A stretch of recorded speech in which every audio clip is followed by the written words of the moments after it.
Alors, bienvenue dans le MEG, Musée d'ethnographie de Genève, pour notre troisième colloque d'acupuncture sans frontières, troisième colloque d'ethnomédecine. Alors, comme notre nom l'indique, nous sommes plutôt une équipe sur l'acupuncture et la médecine chinoise. C'est sans doute les traditions que nous connaissons le mieux, principalement parmi les organisateurs. Maintenant, aujourd'hui et demain, nous allons explorer d'autres civilisations, d'autres modes de penser la médecine, la magie, la spiritualité. On va s'adresser, écouter nos ancêtres parler. Et je crois que là, ça c'est une ouverture qui est très importante pour notre temps actuel, de nous référencer parmi nos ancêtres. Et donc, nous aurons, après l'introduction de Philippe, qui va vous parler brièvement d'acupuncture sans frontières et de ce qu'est cette organisation et ce qu'elle fait. Et bien, après, nous aurons la conférence de Pedro, qui est traduit par Jordi, qui viennent de Barcelone. Ils sont déjà là? Est-ce qu'ils sont? Ils sont en haut. Alors, ils sont pas encore là. Voilà, c'est ça. Ils vont nous parler justement de la Mésopotamie, magie et médecine en Mésopotamie. Puis ensuite, nous aurons une petite pause, parce qu'on aura besoin de temps en temps de sortir de notre petite boîte. On était un peu surpris de la taille de la salle, mais comprenez bien qu'en fait, on avait envie d'être dans ce musée, qui est un vraiment beau lieu, qui a été rénové récemment, puisqu'il a été terminé en novembre 2014. Et je vous invite vraiment, peut-être pendant les pauses ou alors demain après-midi, d'aller visiter la collection permanente du musée. Ça se trouve en fait à partir du grand hall où vous êtes arrivé. Vous descendez encore d'un étage et vous allez arriver dans un monde absolument magique, magnifique. C'est un très très beau musée. J'estime qu'il est très généreux dans sa manière d'enseigner un peu toutes les merveilles qu'il recèle. Vraiment, ne vous privez pas, cette visite est gratuite. En plus, on est dans le premier week-end du mois et le MEG ouvre ses portes gratuitement à tous les premiers week-ends du mois. Donc ça tombe très bien pour nous aussi. Voilà. Et donc on aura une petite pause comme ça vers 4h30. Et puis vers 5h, on recommencera avec Marguerite Cardos qui nous a vraiment fait l'honneur de venir dans notre modeste colloque. Merci beaucoup Marguerite. Et qui nous parlera aussi des ancêtres de Mésopotamie. Puis, nous aurons un buffet dînatoire qui se passera, je pense, à l'étage, en haut. On pourra aller respirer un petit peu, sortir de notre cave. Et on reprend à 8h, 20h, avec Marie-Josée, qui nous parlera d'autres ancêtres, les Étrusques, peu connus, en fait, une civilisation très peu connue, mais tellement proche de nous et tellement intéressante. Voilà, ça sera entre 8 et 9, on finira entre 9h et 9h30 après les questions et discussions. Et le MEG a été assez sympathique pour nous octroyer cette rallonge de temps. Normalement, ils ferment leur porte à 6h30 et ils ont fait le geste de dire ok, on vous met en sécuritas quand même, on vous surveille un petit peu, mais vous pouvez rester jusqu'à 9h30. C'est très sympathique. Voilà, et puis demain, moi je propose qu'on laisse ouvert, oui. Patrick. À cause du son. C'est là on va un petit peu étouffer sinon. Bon, d'accord. Moitié. Voilà, un tout petit peu. Voilà, très bien. Voilà, et puis demain, depuis 9h, on reprendra avec d'autres ancêtres de l'autre côté de l'Atlantique, les sociétés précolombiennes.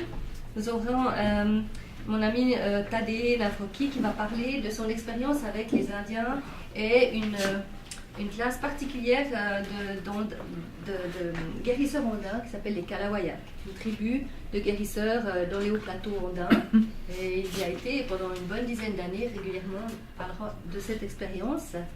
Puis nous aurons Maurice Efti, qui est un journaliste suisse qui s'est spécialisé, qui s'est passionné, je dirais, pour les sociétés précolombiennes, particulièrement aztèques, mayas, un petit peu plus Amérique centrale, et qui nous parlera de l'astrologie dans cette civilisation-là.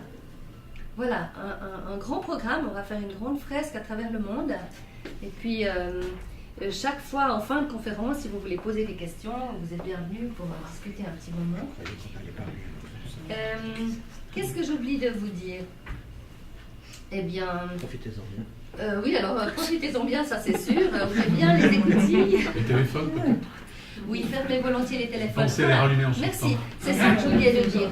Comme on avait seulement une petite salle à disposition, hein, vous voyez qu'elle n'est pas très grande, avec un nombre limité de personnes, j'ai dû refuser certaines inscriptions. En plus, je remarque qu'il y a quand même des chaises de libre, donc il y a des gens qui ne sont pas venus, qui s'étaient inscrits. Pas encore. Hein, ou pas encore, qui vont nous rejoindre un peu plus tard probablement. Donc nous avons choisi d'enregistrer notre colloque. C'est pour ça que vous avez Patrick en fond de salle et des micros, voilà. On va enregistrer afin de mettre un DVD, de faire un DVD, de le télécharger sur le site d'ASFI et de le faire de manière purement gratuite pour l'enseignement de tous. Hein, ça c'est important pour ceux qui n'auront pas pu suivre notre conférence. Si les conférenciers nous donnent leur accord, ça n'a aucun but commercial, mais vraiment de diffuser des connaissances. Voilà. Très bien. Alors, je crois que c'est tout pour le moment. Je suis à votre disposition s'il y a des questions pratiques qui se posent.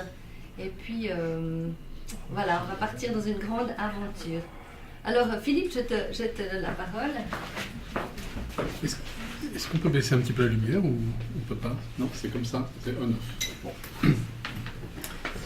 Eh bien, merci à tous de vous être déplacés pour venir en ce colloque. Alors, je vais simplement vous présenter très rapidement, dans les craintes, Acupuncture sans frontières, qui est une ONG particulière, humanitaire, et qui existe depuis 25 ans maintenant. Alors, vous pourriez vous poser la question, pourquoi Acupuncture sans frontières organise des colloques d'ethnomédecine? En fait, c'est une volonté de notre équipe, dans le sens où on défend la thèse d'une action humanitaire, l'humanitaire autrement. C'est-à-dire, vous allez comprendre, quand je vais vous expliquer un petit peu en quoi consiste Acupuncture sans frontières. Vous avez d'ailleurs remarqué que c'est Acupuncture sans frontières, non pas acupuncteur sans frontières. C'est-à-dire qu'il s'agit bien d'aller exporter l'acupuncture et non pas simplement des soignants qui donnent des soins.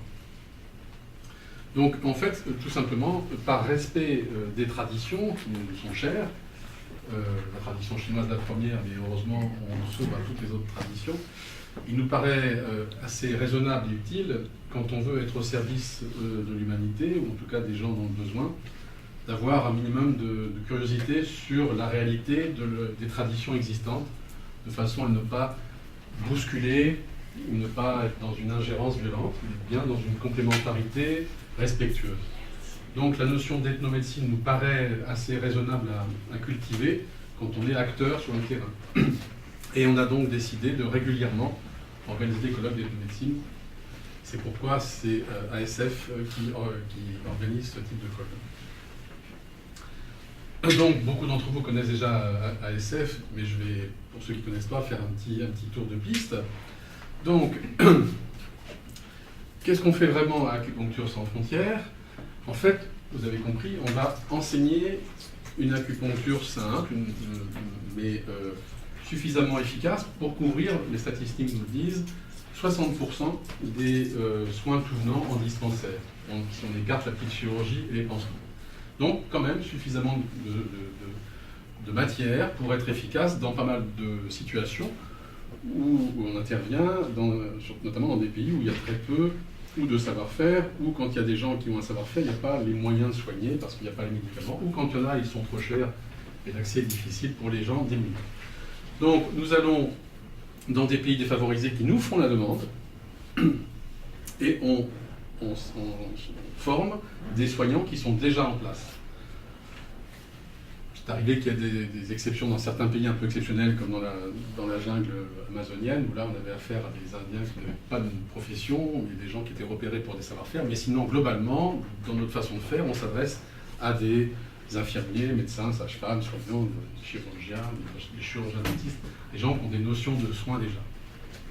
Et on leur offre une formation de base, c'est-à-dire simplifiée, adaptée aux besoins et adaptée au profil des élèves qu'on a, avec l'objectif de répondre vraiment aux difficultés les plus souvent rencontrées. Il s'agit bien d'une formation de base, c'est-à-dire que ce n'est pas une formation professionnelle. Nous remettons un certificat de formation à ASF aux élèves qui ont suivi les formations et qui ont réussi leurs examens. mais ça n'est pas un diplôme professionnel. Comment nous pratiquons? Nous allons plusieurs fois sur place, après avoir fait une mission exploratoire, et on fait plusieurs séjours de 15 jours à 3 semaines. On va expliquer un peu plus tard, qui sont répartis sur 2 ans, 3 ans, et quand on assure un suivi, donc ça peut durer plus longtemps évidemment. Qui part sur place? Ce sont des praticiens bénévoles. Tout le monde est bénévole à Acupuncture sans frontières. Il n'y a aucun salarié, il n'y a aucun loyer. On se débrouille tous comme on peut, mais tout le monde est bénévole.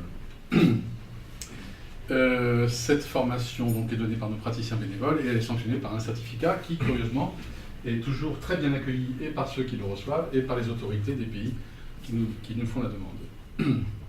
Je dis curieusement parce que ça n'est qu'un papier, mais ça c'est toujours important dans beaucoup de pays. Ça marche? Oui, ça marche. Alors, le pourquoi nous agissons comme ça, en fait, on a donc 2 objectifs. C'est de permettre aux gens qui sont vraiment démunis d'accéder enfin à des soins efficaces. Dans beaucoup de pays, même si vous le savez déjà, mais parfois on oublie que ça existe, mais vous vous présentez avec un vrai problème médical dans un hôpital. Dans certains pays, on ne demande pas votre numéro de sécurité sociale, mais avez-vous de l'argent? Si oui, envoyez, sinon, dégagez. C'est clair, c'est arrivé maintes fois dans plein de pays. Moi, j'ai des souvenirs fréquents en Inde qui sont restés assez choquants. Donc, l'objectif, en formant les soignants, c'est d'améliorer leur autonomie. Là, vous avez des photos, par exemple, dans un camp de réfugiés tibétains. Les gens se pointaient à l'hôpital sans argent, n'avaient pas de soins. Et vous avez sur la gauche un médecin tibétain qui était médecin tibétain. C'était dans les camps de réfugiés dans le nord-est de l'Inde. Il avait sa formation de médecine tibétaine. Il y avait des plantes tibétaines qui étaient en vente sur le marché de Darjeeling, par exemple. Mais même si elles étaient faciles à trouver et pas chères, il fallait quand même sortir un peu d'argent pour les acheter. Donc les gens ne pouvaient pas se soigner. Et il nous disait que lui, il se sentait les bras coupés, c'était son expression. Parce qu'il avait beau avoir un savoir, il ne pouvait pas l'exploiter. Pareil pour tous les soignants qui sont dans des dispensaires ouverts au public comme ça. Donc voilà nos objectifs. Comment on fonctionne? On envoie une équipe, dès qu'on a une demande officielle, on envoie une équipe qui fait la mission dite exploratoire, c'est-à-dire qu'elle va repérer les lieux, le nombre d'élèves, ceux qui sont vraiment intéressés, on présente ce qu'on va faire, comment on va le faire, et puis les gens qui peuvent s'inscrire sur du long terme parce que c'est pas juste pour une journée. On voit la faisabilité, la logistique, les pathologies rencontrées, les autorités, les autorisations, etc. Et si c'est bon, on passe à la deuxième étape où là, on fait des sessions de formation, bien sûr théorique et pratique. Et puis, on fournit un matériel qui est stable, réutilisable, parce qu'on peut le stériliser. Parfois, quand c'est le grand luxe, on peut se permettre d'avoir des aiguilles à usage unique. Quand c'est moins facile, eh bien, on a de quoi stériliser, comme tous les soignants savent ce que c'est que de stériliser, ne serait-ce qu'une aiguille de seringue classique ou une pince à pansement. Et puis, on assure un suivi de formation, avec la volonté de pérenniser l'action, de l'asseoir sur du long terme. Voilà. Alors, on pourrait se dire, mais quel est l'intérêt de l'acupuncture?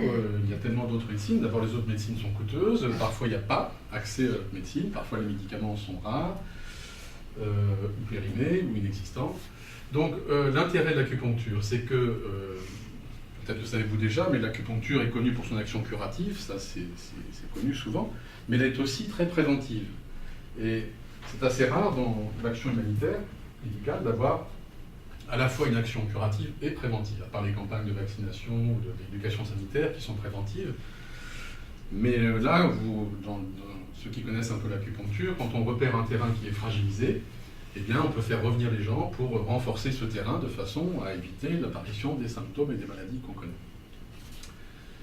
Évidemment, vous l'avez compris, c'est une médecine très économique, parce que nos missions, finalement, on a un fournisseur officiel de nos aiguilles d'acupuncture, donc on ne paye plus nos aiguilles d'acupuncture, on ne paye plus les bâtons d'armoise, donc finalement, nos missions se révèlent simplement coûter le prix de la logistique, c'est-à-dire les déplacements et puis le matériel pédagogique.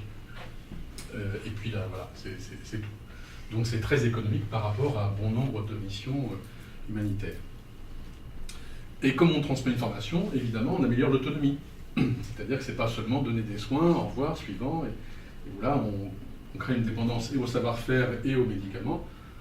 Bon, c'est évidemment, c'est pratique ponctuellement, mais il n'y a pas pas de durabilité dans l'efficacité de cette action. Alors que là, puisqu'on forme les soignants qui sont sur place, évidemment, l'autonomie est améliorée. Un point qui paraît curieux mais intéressant, c'est que lors d'actions classiques allopathiques, par exemple, de soins, les gens qui rentrent dans un dispensaire, si on leur prescrit une antibiothérapie, par exemple, une semaine, il faut aussi suivre l'efficacité. Parfois, les antibiotiques, il n'y a pas facilement des antibiogrammes ou tous les examens qui nous permettent de bien cibler le traitement. Et donc, les gens repartent avec les tablettes, mais on ne sait pas, on ne les voit plus. Est-ce que ça a marché? Est-ce que ça va marcher? Est-ce qu'ils ont fait le traitement jusqu'au bout? Est-ce qu'il y a des effets secondaires? Alors que là, raisonnablement, pour des situations importantes, quand c'est aigu, une séance peut suffire, mais quand c'est chronique, eh bien, souvent on fait revenir les gens au moins 3 fois. Et les gens se déplacent. Ils peuvent même franchir des distances que vous imaginez mal. On a pu voir des gens faire 50 km à pied dans les contrebas de l'Himalaya, ce qui n'est pas franchement le plateau belge. Et donc les gens venaient et on donnait rendez-vous 8 jours après, ils étaient là. Et donc, vous pouviez vous rendre compte, s'il y avait une infection, par exemple, qu'on traitait avec les aiguilles d'acupuncture, on pouvait très bien, au bout de quelques jours, voir si ça avait marché ou pas. Si ça avait marché, on continuait, c'était bon. Si ça n'avait pas marché, on pouvait raisonnablement basculer sur la réserve précieuse des quelques antibiotiques qu'il pouvait y avoir. Donc on assure le suivi, jusqu'à l'efficacité souhaitée. Ce qui est assez rare dans la pratique humanitaire. Évidemment, vous évitez les effets secondaires négatifs de certains produits, puisque là, vous ne faites que poser des aiguilles. Donc il n'y a pas d'effet iatrogène qu'on ne maîtrise pas toujours dans ces pays. Vous évitez aussi les risques d'autotraitement, c'est-à-dire quand vous donnez, je reprends l'exemple des antibiotiques, quand vous donnez un traitement pour 8 jours d'antibiotiques, vous savez tous que même si ça va mieux au bout de 48 heures, vous avez intérêt à aller jusqu'au bout pour éviter les résistances et les rechutes. Et le problème, c'est que quand ça va mieux, on arrête le traitement et on garde ces précieux médicaments qui sauvent des vies et on les redonne dès que quelqu'un est malade, même s'il ne s'agit pas d'une infection, parce qu'on n'a pas forcément reçu l'information, ou si on l'a reçu, on n'a pas forcément envie de l'entendre. Donc il y a beaucoup de problèmes d'autotraitement ou de revente de médicaments sur les marchés qui se font de façon sauvage avec des effets que vous pouvez imaginer. Donc là, évidemment, vous recevez le patient, vous le traitez, il n'y a pas d'effet dangereux d'autotraitement possible. La revalorisation individuelle, ça aussi c'est intéressant. En général, dans les pays défavorisés, les gens qui n'ont pas d'argent sont mis de côté, sont souvent transparents aux yeux de ceux qui en ont. Et il y a une pauvreté qui fait que la valorisation personnelle n'est pas très prioritaire. Et en consultation, là, vous êtes obligé d'accueillir le malade. Et avant de le soigner, vous êtes obligé d'avoir un minimum d'entretien, de prendre le temps, de s'asseoir, de toucher, de palper, de prendre les pouls, d'observer, de traiter, de faire le traitement, de se redire au revoir. Et aussi bizarre que ça puisse paraître, ce genre d'accueil n'est pas si fréquent que ça. Dans les dispensaires, vous avez tout de suite 50 ou 100 personnes qui font la queue parce qu'ils ont entendu que vous étiez là et qui reçoivent vite le médicament. Donc là, vous avez une considération nécessaire, obligatoire, incontournable de par le fait de la pratique de la médecine chinoise qui permet aussi de revaloriser la personne qui est en face de vous. Et déjà, ça participe aussi à la réussite du traitement, évidemment. La mission peu onéreuse, ça nous l'avons dit déjà. Et dignité préservée, c'est un peu ce qu'on vient de dire. Voilà pourquoi, en gros, l'acupuncture humanitaire est vraiment intéressante. Ça fait quand même 26 ans que nous la pratiquons. Et les retours sont quand même tout à fait validant ce genre d'intérêt. Alors, oui, ça marche, normalement, ça. Attends, mais tu dois... Voilà. Ah, voilà. Oui, alors, pardon. Comment fonctionne ASF? Alors, ça fait donc 26 ans que ça a été créé, et puis en 26 ans, il y a eu différents pays qui se sont intéressés à cette action et qui ont créé leur propre centre ASF. Et nous avons créé en 2004 ASF International, qui est une ONG qui a son siège à Genève. Et du coup, nous avons maintenant 6 centres dans le monde qui ont accepté la règle pour avoir le label ASF, c'est-à-dire la charte éthique de transparence comptable, de respect des droits de l'homme, etc. Enfin, il y a toute une charte éthique qui est nécessaire. Et puis, vous avez maintenant 6 pays, avec la date de naissance du centre ASF qui est dessous, qui fonctionnent. Et tous les ans, nous nous rencontrons Et vous avez ici, ce soir, enfin cet après-midi, les représentants des différents centres. Nous nous rencontrons et nous mettons en commun nos expériences de l'année écoulée, les projets de l'année à venir, et c'est là où on répartit les missions, les organise, etc. Donc, où nous sommes intervenus depuis tout ce temps. Oui, notre état d'esprit, ça résume très vite le pourquoi de l'acupuncture humanitaire. Un vieux proverbe chinois que vous connaissez, donc puisqu'on forme les gens, évidemment, on améliore l'autonomie. Nos limites, parce que quand même, évidemment, par rapport à l'action humanitaire urgente, cataclysme, conflit guerrier, alors je mets un bémol, mais jusqu'alors, on estimait que ce n'était pas notre place. Il y avait besoin de la grosse artillerie, chirurgie, MSF, Médecins du Monde, etc. Là, c'était adapté. Je dis qu'on met un bémol parce que nous sommes dans une période de vie un peu particulière avec tous ces problèmes de dégâts humains un peu d'un type relativement nouveau, même si ça fait quand même des dizaines d'années que ça existe, ce sont les camps de réfugiés, suite aux différents conflits guerriers. Et on a été sollicité pour intervenir, par exemple, dans le Kurdistan irakien, à cause d'un manque de morphine sur place pour les blessures de guerre. Ce n'était pas notre façon habituelle, vous l'avez compris, de faire, mais la question était intéressante puisqu'il y avait un problème d'accès aux antalgiques majeurs et que l'acupuncture, avec certaines méthodes de pratique, peut permettre de répondre à des besoins de ce type. C'est compliqué à mettre en place, mais on n'écarte pas non plus, alors peut-être plus facilement, d'aller dans des camps de réfugiés plus anciens qui malheureusement s'installent sur des dizaines d'années maintenant, et non pas seulement pour une période transitoire. Et là, on pourrait non seulement donner des soins, mais aussi former des soignants qui sont eux-mêmes réfugiés, puisque on part sur des camps qui sont installés depuis une dizaine d'années et qui vont peut-être encore autant à venir. Donc, là, ça paraît urgent à considérer. Donc là, je mettais action humanitaire non urgente en pensant au conflit guerrier. On n'est pas fermé et cette année, on prend un virage un petit peu différent. Et quand même, globalement, initialement, c'était plutôt ça notre façon de faire. On souligne évidemment la nécessaire complémentarité, c'est-à-dire que dans les pays où nous allons, il y a déjà une médecine locale, traditionnelle, et puis il y a souvent la médecine occidentale, en tout cas allopathique, qui est parfois accessible, parfois pas du tout. Mais il s'agit d'aller sur place en offrant une possibilité complémentaire à celles qui sont sur place. Il ne s'agit pas de balayer une pour dire c'est celle-là. Et donc c'est en associant les différentes possibles qu'on arrive à optimiser les résultats.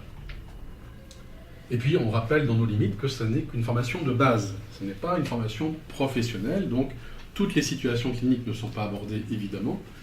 Mais quand même, la statistique qui nous montre les fameux 60%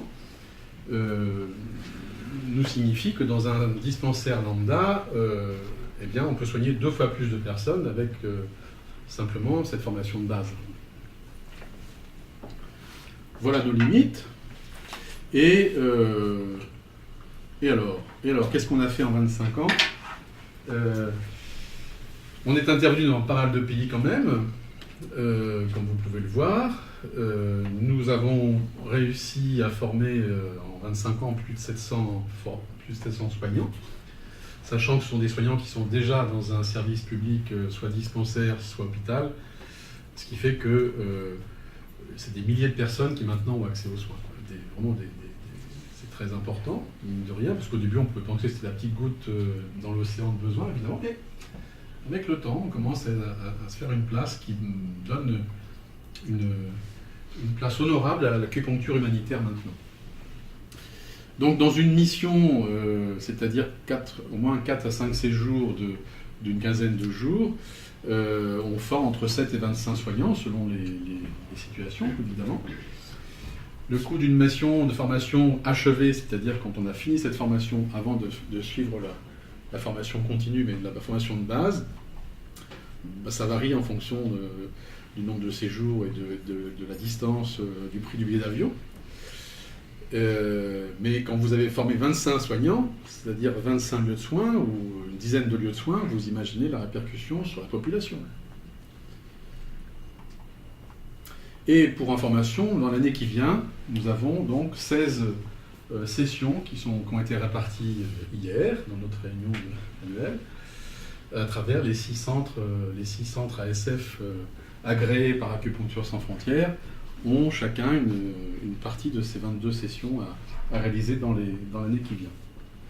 Je sais que parmi vous, il y a des volontaires pour partir en mission, je ne les ai pas repérés, peut-être qu'ils vont se reconnaître, qui ont demandé à partir, et donc j'avais répondu que si on se voyait là, ça allait être facile d'en parler. Donc surtout, n'hésitez pas à ce qu'on se voit après. On peut présenter les responsables des centres ASF qui sont ici aussi, en fonction des pays. Voilà. Voilà un petit peu ce qu'on peut dire.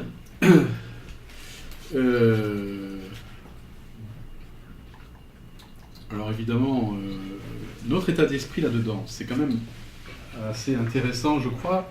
C'est que un des moteurs de l'humanitaire, c'est pas forcément toujours la fameuse bonne action faite avec comment dire, une espèce d'angélisme, etc.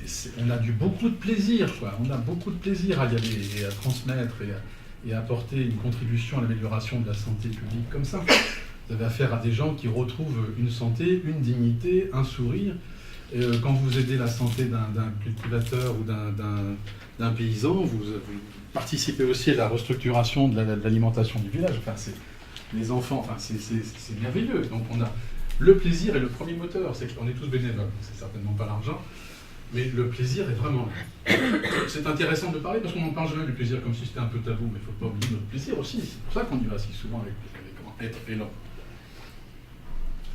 L'altérité, évidemment, j'ai vraiment l'impression qu'on a tous besoin de l'autre en général pour ne serait-ce que rencontrer l'énergie complémentaire à la sienne propre, ce qui vous permet de développer vos potentiels, c'est devenir ce qu'on est. Devenir ce qu'on est, pour ça, on a peut-être besoin de rencontrer une énergie complémentaire. C'est peut-être ça aussi une de nos finalités existentielles, c'est d'optimiser ce qu'on est. Et quand vous rencontrez des différences de culture, de pensée, de philosophie, de tradition, et que vous vous en enrichissez par un échange vrai et plaisant sur place, vous repartez content, nourri, pas avec un salaire, mais avec une autre forme d'énergie. Donc la nécessité de l'altérité, et que vous connaissez dans un couple, hein, on a besoin dans un couple de se compléter pour dynamiser la vie, eh bien vous pouvez l'avoir dans un collectif, et vous l'avez aussi dans ce type de rencontres qui vous arrivez dans des pays où c'est pas du tout vos repères, donc vous êtes confronté à la différence. La différence qu'on pointe un peu trop souvent comme faisant peur, la différence est parfois une merveille à la saisir, c'est clair. La notion de complémentarité, bon, j'en viens d'en parler, hein, c'est la même chose, mais je veux dire, la complémentarité, alors la complémentarité énergétique, mais la complémentarité des sociétés, la complémentarité des médecines, la complémentarité des pensées, on est dans la vie là, on est dans la vraie vie. Bon, je me répète un peu. On est aussi dans le respect de l'autre, d'où l'intérêt de l'ethnologie et des colloques d'ethnomédecine, mais aussi pas d'ingérence, de quel droit arriver avec des certitudes et bousculer tout ce qui est en place. On peut partager des idées, mais les confronter, partager des convictions, mais peut-être pas aller au-delà de ce simple échange. Et puis que chacun reconnaisse ses limites. C'est presque pareil que chacun reconnaisse un peu ses certitudes. Et les limites des certitudes. Donc, et la nécessité de l'absence de certitude, au final. Voilà un petit peu l'état d'esprit qu'on peut avoir. Et puis, on est content de constater que l'efficacité d'une année n'était pas forcément celle d'une année, mais qu'elle s'installe dans le temps. Donc, cette façon de faire un peu particulière s'installe raisonnablement dans le schéma de l'entraide humanitaire, de la médecine humanitaire, et que raisonnablement on a notre place. Voilà, on a notre place et que c'est peut-être à développer. Qu'est-ce que j'ai oublié ? Voilà notre site. On a un site que vous pourrez consulter, les petites plaquettes qui sont données là-bas. Vous pourrez vous amuser à voir un petit peu ce qui a été fait, l'émission, etc. On a aussi un réalisateur qui, il y a 2 ans, a voulu faire un film sur Acupuncture Sans Frontières, qui nous a suivis dans une mission en Amazonie, en Afrique, et qui a fait un film documentaire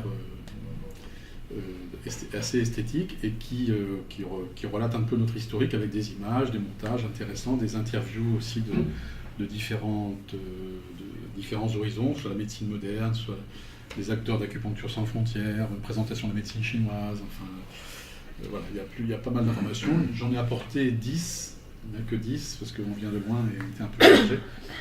Voilà, ils sont à disposition là-bas. Et puisque j'ai encore 5 minutes, hein, c'est ça, c'est 15 heures. Bien sûr, vous allez pouvoir poser des questions, mais je trouvais intéressant de revenir un petit peu après ce qu'on a dit sur l'altérité et le besoin de l'autre. On va avoir aujourd'hui donc des intervenants passionnants, je le sais déjà, bon, mais qui vont nous parler de la richesse d'autres civilisations anciennes qui étaient porteuses de sagesse qui sont immuables. Et on sait que notre actualité tragique de ces derniers mois nous a montré combien c'était facile de se déchirer, de se diviser. C'est bien plus facile de diviser les hommes que de les réunir, c'est tellement facile. La médecine contribue volontiers à une espèce de pacification et de réunification à travers la santé, puisque tout le monde la cherche, la santé.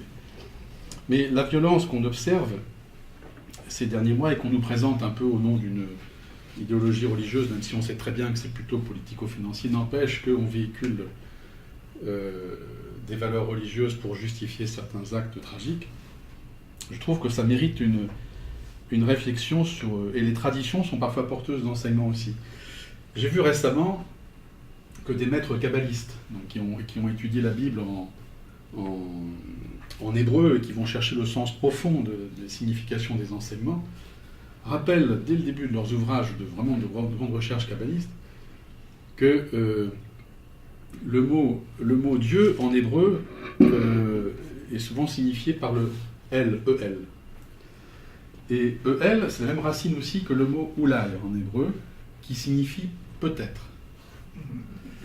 Alors c'est quand même intéressant parce qu'ils en concluent d'emblée, avant de rentrer dans le texte en profondeur, qu'ils rappellent cette première précaution de dire que Dieu finalement est une hypothèse.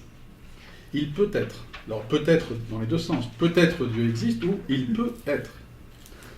Mais ça montre que si on veut afficher avec force le fait qu'on dise que Dieu existe, absolument, philosophiquement, on nourrit une certaine idéologie, et si on affiche avec force que Dieu n'existe pas, on nourrit une autre forme d'idéologie. Si on a envie de pacifier un petit peu, qu'est-ce qu'on peut faire de notre niveau? Bon, ok, la médecine fait partie des choses qui peuvent, comme je viens de le dire, mais c'est aussi peut-être de montrer que, au fond, ce qui nous unit tous, c'est peut-être notre ignorance fondamentale. Et si, au nom de cette ignorance fondamentale, on écartait un peu nos certitudes ou nos croyances, qui finalement ce sont les croyances et les certitudes qui nous séparent, peut-être que la prise de conscience de notre ignorance fondamentale pourrait nous rendre tous assez frères, du coup, au nom de ce qui nous unit tous. Après, que nous ayons des croyances, des convictions fortes, c'est pas... Évidemment, on va agir avec conviction, on aura une foi profonde, si on le veut, mais n'oublions pas que la croyance forte, c'est une croyance par rapport à une question, par rapport à des convictions, mais ça reste toujours philosophiquement un peut-être. Je crois que c'est intéressant chez nous, en tout cas avec Acupuncture sans frontières, on agit, vous l'avez compris, avec conviction. L'avantage des convictions, c'est que c'est révisable par rapport à une certitude qui est figée. S'il faut changer, d'ailleurs, on a changé un petit peu notre point de vue, je vous en fais part tout à l'heure sur l'action humanitaire, peut-être sur un terrain de guerre, avec l'acupuncture, mais voilà, c'est dynamique une conviction, c'est révisable, on voit les certitudes, il faut les fuir. C'était le petit mot de réflexion sur l'intérêt de s'ouvrir aux autres enseignements de sagesse de toutes les traditions, les plus anciennes sont les plus riches souvent, parce que finalement les questions de ce monde d'aujourd'hui ont toujours été posées. Je vous remercie, je vous souhaite un beau et bon colloque, et si vous avez des questions, elles sont les bienvenues, ici maintenant, ou tout à l'heure dans les couloirs.